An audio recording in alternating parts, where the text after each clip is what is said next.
Hey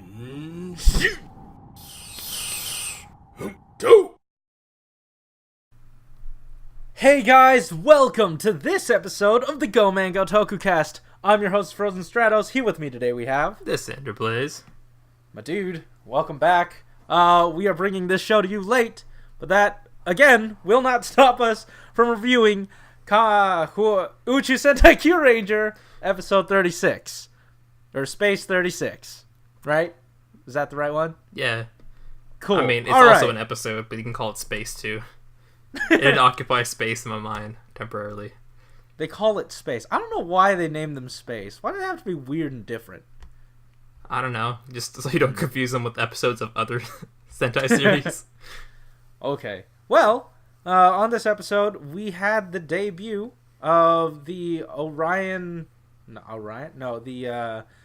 Super Kureno, I think, was the form name. Yeah. It was neat.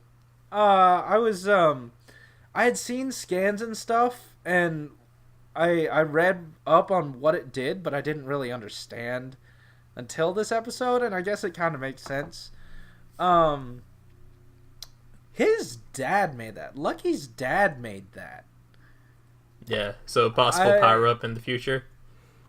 Maybe, I don't know. I'm excited to see what goes on. Yeah. There was an interesting thing you brought up in the episode. We were like, oh, hey, what if we get another Ranger or another form, or maybe like a base Orion form? And then you're like, what if the mom was Orion, was of Orion lineage? And where are moms? Why can't moms be in the shows anymore? I mean, outside of Kotaro's mom, but...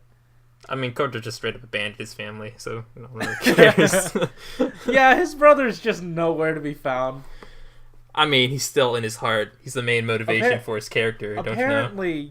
Apparently he's with his uncle or something. I don't quite know. Well, that's weird. I thought he just replaced his family with the Kyurangers, and, you know, instead of being the older brother, he's now the younger brother who just kind of, like, tags around, you know, all the relevant characters. Yes, I will leech off of your backstories and create my own. Yeah, I mean, like, he stopped hanging out with, like, Stinger and started hanging out with, like, Lucky, like, towards the middle of the series, because, like, Stinger had nothing to do. Mm-hmm. You know, speaking of Lucky, I'm glad we're actually, like, focusing in on his backstory. Oh, yeah, like, we barely touched on it in the earlier parts of the series, but, like, we didn't really need it back then.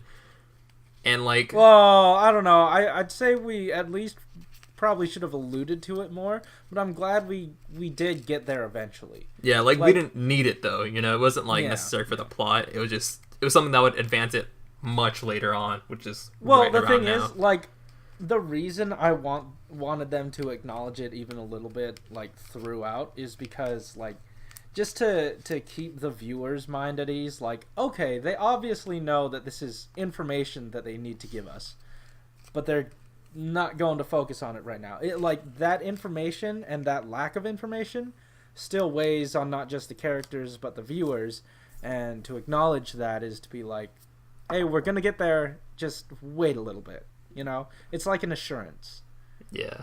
Yeah, I get what you're saying. Yeah. Just so you have more confidence in, like, the writers that they know what they're doing in regards to that. And, I mean, like, they certainly built our trust throughout the show. It's just, it was a little rocky toward the beginning, just, you know, establishing that. And, you know, now that it's not all said and done, it's mostly said and done, we are at episode 36. Now that it's mostly, at least more than halfway over, you know, I trust these writers to know what they're doing. Like, they somehow managed to do a time travel episode, have those consequences, and not let it muddle up the show too bad. Yeah, like, you know? Even though it's not, like, perfect time travel, there's probably some plot holes you could find. You don't need to dig that deep for a Sentai series, honestly. Yeah, like, they gave you enough information, they put in, like, it was the...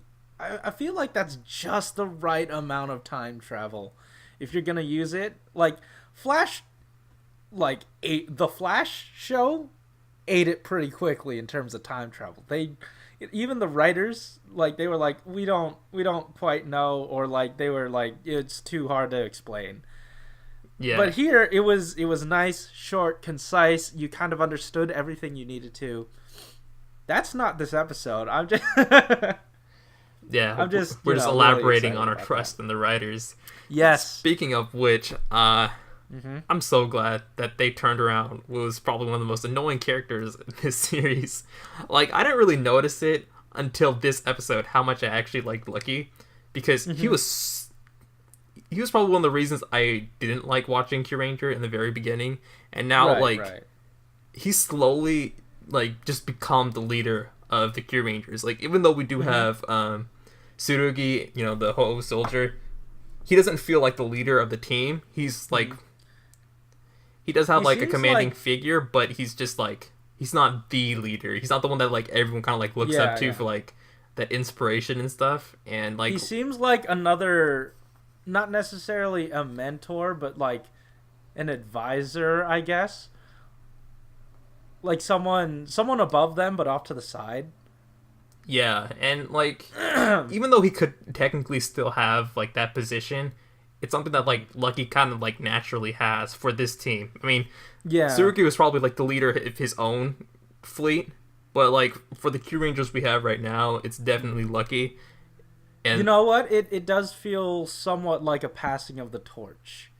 You know, like, hey, I was the leader beforehand, where I was from, when I was from, but now it's really on these guys and Lucky. Yeah, well, like, not yet, because we haven't had like Lucky and Tsurugi have that like officially done. I feel like they did, not necessarily officially, but the conversation that Tsurugi had with Orion early on in the time travel episodes, where he was like, hey, yeah, this kid, you know, he's pretty cool, and like, I'm not gonna let you die, this and that. Like, you know, Tsurugi's still caught up in like still being a legend. Oh, hello. But, you know, it's not all that, you know? Yeah. And I guess like moving on to like the meat of the episode, we do actually get to visit Lucky's quote home world. It's the one he was raised on, at least, because we do find out later on in the episode that he had I believe his like original home planet to like a lesser planet, just because shit was going on with, you know, what was it again? Like, he was like royalty, right? Luth? Oh yeah, he's a prince. And his grandpa, is he his grandpa actually? No, I feel like he's just like one of those old people that kind of like look after the royalty. Yeah. Kind of, it's probably like a butler, like gentle. I don't think like a butler, but you know, another like high-ranking position, like subservient to the king, however, and the royal family. All right. Yeah. Anytime you bring in old people and you start to disrespect them, I hate the show a little bit. But they handled it okay. Because, you know, Lucky was kind of pissed at him.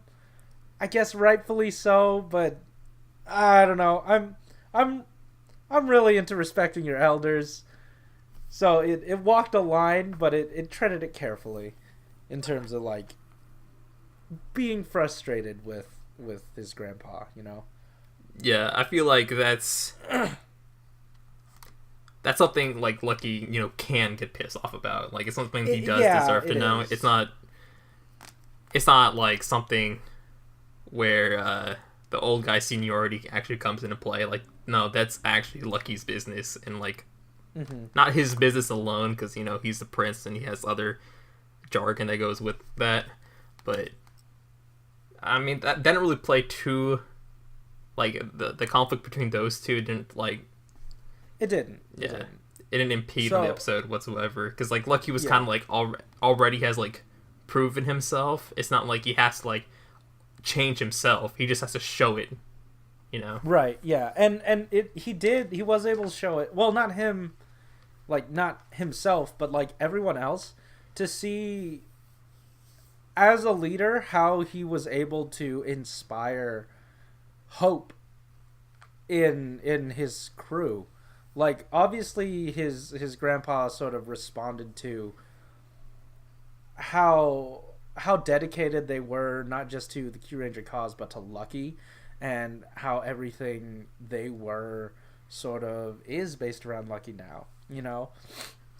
Yeah. How, not necessarily dependent, but, because I don't want to use dependent, but that's the best word that's coming to mind right now. So, how dependent they are of Lucky, and I feel like that brought out, like, hey, he is actually the prince, and he might need to ascend to the throne, and he is showing that leadership spark, you know? Yeah. Although I feel like that's something that will never happen in a Sentai series. Oh, especially in modern. Know.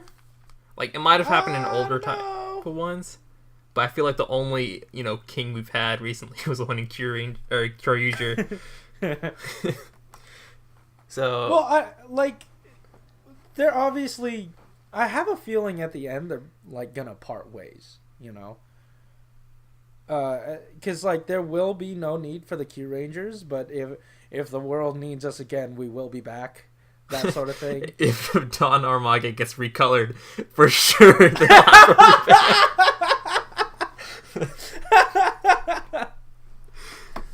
But they have to apparently plow through hundreds, if not thousands, of Don Armages because they've just been fighting copies, apparently, and that's... I really don't know how to feel about... Oh, actually, I do know how I feel about that. I'm disappointed a little bit. Because they did say it this episode, like, all we've been fighting up until now are copies. And, like, what does that even amount to? Yeah. You know what I mean? Yeah, there has to be something. How powerful are each and every one of them? Like, it took 88 great warriors from each of the different constellations to even beat one, but then it took an entire mecha battle to beat of most of the mechs to beat another, and then 2 mechs to beat the latest one. It's a little too inconsistent. Yeah, it kind of reminds me of what was the last series for this Suoger? They had like those gifts, right? Was that the name of those? Oh yeah, gifts. Super... I thought you said gifts, like the GIF. No, like those super. Start a whole argument in the comments. Yeah, the super OP giant, like raid bosses that. Right. Yeah. They'll drop by and they just end up like one-shotting them by the end of the series. I mean, it makes sense for like the Rangers to get stronger throughout the series, but since Darn Armage is like coming so late, I don't feel like it'll be justified for them to get that strong that fast. Yeah. I don't know. But I mean, outside of that, so far, it's been going pretty well. In terms of power scaling, the only other person I could really point to that's problematic is Tsurugi. But that's customary for every quote-unquote 6th Ranger. Yeah, and his power level's been tuned down for now. So so much. But that could be a thing of like he's been using them. He revived Lucky. He did a whole bunch of other stuff. Yeah. I don't know. I feel like that's mostly it. Are we gonna touch on? Michael will probably get mad if we don't touch on how. Garu's main conflict in this entire. Yeah. Like, if he's your best friend, then what am I? You're an important Nakama. And then he's like, yeah, you bet I am. Yeah, like, in the watch-along, I was all like, oh, so he's gonna have that little pet thing. I wonder if Garu's gonna have, like, a little competition with it. And he freaking does, like, the second they see each other. I'm like, why? I mean, I know why, but why? I'm at a loss. But hey, hopefully we get, like, there wasn't last week was supposed to be somewhat of a Garu episode, right? And then same with this week. No. The week before last week. That was supposed to be somewhat of a Garu episode, and then we kind of got a little bit of a Garu episode in between here. No, like this didn't count. This was typical Garu character development where he's like in for probably 10 seconds right, but total. It's character development, not just like character existing. It was character development a little bit, like the slightest bit. I don't feel like this is really development because in episode 1 he becomes Lucky's Nakama. Episode 36, Lucky just reminds him that he's his Nakama. Yeah, fair. So like that character arc is kind of like a straight line, not even a straight line, just like a dot because it didn't move anywhere. So yeah, I mean he does get his gag moments in, and I think that's all we can expect from Garu. At least he's not like. Gosh, who's like horribly underdeveloped? I think it's Spada. Like yeah, actually, he hasn't really been doing anything. Yeah, and like I don't really bash on Spada too much, which is kind of weird. Even though he's probably worse than Hammy at this point, in terms of like actual, Yeah, because we haven't gotten any solid like. I don't even know if we flashed back with him. I mean.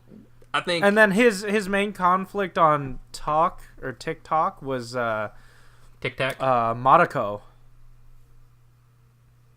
What was right? it? Yeah. Oh. On the Time Planet, it was fighting Madako. So I don't know. I hope we get something with him, but honestly, this late in the game, we're already moving on to the Red Ranger. If it's a filler arc, then yeah, maybe. But outside of that, I think we're moving into the final stages. Yeah, I mean, there's bound to be like at least one planet left with starving children, which he can feed. Hey, that might be something.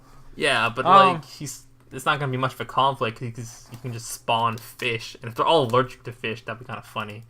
But